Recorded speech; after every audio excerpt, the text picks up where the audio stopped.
Mga paghurup-hurup sa estasyones nin Via Crucis. Ikawalong estasyon. Si Jesus asin ang mga babae sa Jerusalem.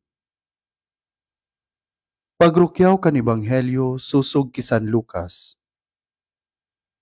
Dakul na tawo ang nagsusunod sa iya, asin dakul na babae ang nagtatangis asin nananambitan huli sa iya. Si Jesus nagsalingoy asin nagsabi sa inda, "Mga babae sa Jerusalem, dai nindo ako pagtangisan.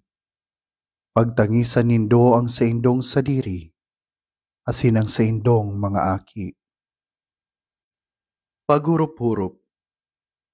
Makangurungirhat ang mga pagtios na dinanas ni Jesus pasiring sa Kalbaryo. Kun kaya, pinagtangisan siya kan mga babae sa Jerusalem. Alagad, nahihiling ni Jesus ang mga bagay na maabot, asin labi ang sa iyang pagkaherak sa mga babae, asin sa mga ina. Kita nabubuhay sa panahon na makamurumundo ang kawaranin respeto sa mga babae, asin sa tunay na pagkababae. Rinaraot ang saindang dignidad, ang saindang kalinigan, ang saindang pagkaina.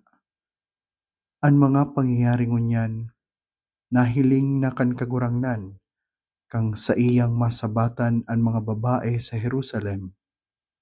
Lugod, maghinguha kita na mapangatamanan ang dignidad kan kababaihan.